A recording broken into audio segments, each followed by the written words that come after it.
This chapter was good in the sense that it was very tense. It was a bit upsetting that there was hardly any Kaneki, but very good that there was a lot of Tsukiyama, because that guy's a legend. But at the start, I have to say, whenever Tsukiyama's father didn't put up any resistance, that was a huge mistake, you know? Like, his heart was in the right place, in the sense that he was trying to prioritize Shu's survival.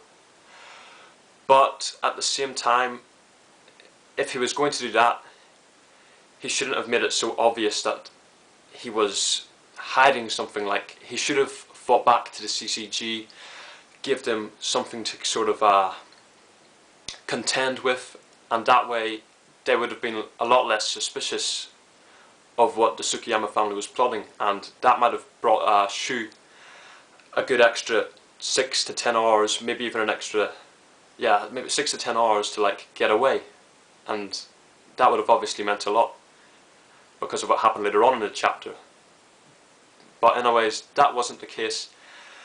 He just surrendered right away, which was, in my opinion, that was kind of a stupid decision, because honestly it just looked, you know, suspicious right from the get-go. Like, the CCG were right, and they immediately kind of smelt a rat and began to sort of crack down on the Tsukiyama because of that.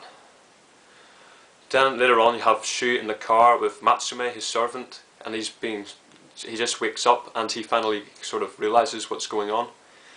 At this point he sort of thinks, you know, he remembers the Anteku thing, and he thinks this is just like what happened to Kaneki back in the day, and it's almost as if he's going to like relive Kaneki's footsteps. But then he realizes, you know, reliving Kaneki's footsteps would just mean that everybody died in vain, and it was sort of the wrong move, the selfish move, and he learnt from what Kaneki had done previously, you know, Kaneki's sort of mistakes from the previous Tokyo Ghoul, because I mean, we all know how that ended with a sword for the head nearly becoming a fucking briefcase. But anyways, he sort of learnt from that mistake, and so he just did what his family wanted and escaped, which is definitely showing character development on his part. So anyways, they make it to the place where they're going to get away.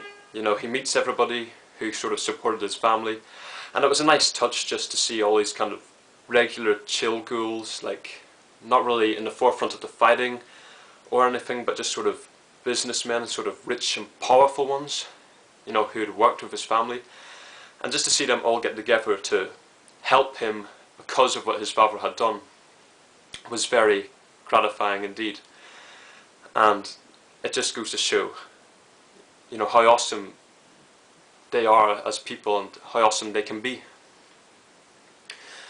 But basically the CCG arrive early because, you know, they smelt a rat because of the Tsukiyama, you know, his dad's kind of suspicious actions, and as a result this kind of colossal, kind of epic kind of fight panel breaks out with all of the ghouls and the CCG spilling in and fighting each other, and all this kind of crazy kind of Kinkei fucking ghouls jumping in the air, Kaguni kind of fight massacre kind of unfolds, and that was really awesome to see. But at the same time, after that, I have mixed feelings on my kind of predictions for what's going to happen next. One part, I think Tsukiyama won't escape, because you see Kaneki sort of, or Sasuke, sorry, whatever, same person, different name.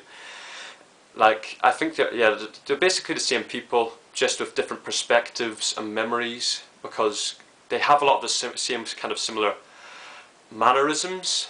Kaneki and Sasuke, they have the same mannerisms in the way that they act and their morality and how all of that is concerned, but definitely they have different perspectives and views on things, and that's where the characters differ. But yeah, that's just my opinion on the whole kind of thing. That's nothing to do with this chapter really. That was just sort of me giving my opinion on that, because I don't think I've clearly expressed that before. So anyways, right, what happens is Kaneki there's this panel of Kaneki saying, "I'm going to kill you, Tsukiyama," basically, and Shu's there, and that makes me think there's a good chance he won't escape, and he'll meet Kaneki, and something will develop regarding Kaneki and his memories, or he'll end up in the prison along with Hinami, or something like that. That's kind of one of the possible outcomes I see. But then another one is, because you see Eto and Noru at the end, that kind of symbolises Kane coming onto the scene to fight Kaneki, and that Kane might be like the difference between stopping Kaneki and, Sasaki and all of the CCG from cracking down on Tsukiyama, and so Tsukiyama might actually escape and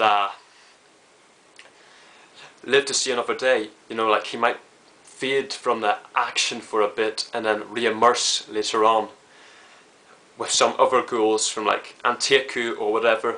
Probably not Anteiku, because they're not very enthusiastic about making Kaneki remember, but he might meet up with some other ghouls and just crack some different kind of plot.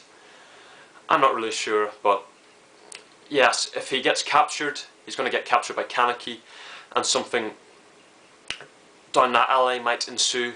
But if he escapes, I reckon that'll be Kane being like deployed onto the scene to, you know, hold off the CCG, because I bet you Kane's overpowered as fuck now. I mean, there was the human guy, Seidu, who was basically a weakling, and he became like on Kaneki's level of OP, and Kane's, he's alright, like he's a ghoul, so he's stronger than the human, but after this upgrade, he should be beast, you know. So that's all I've really got for this chapter. Have a good day, stay strong, stay happy, stay cool, do whatever you want to do.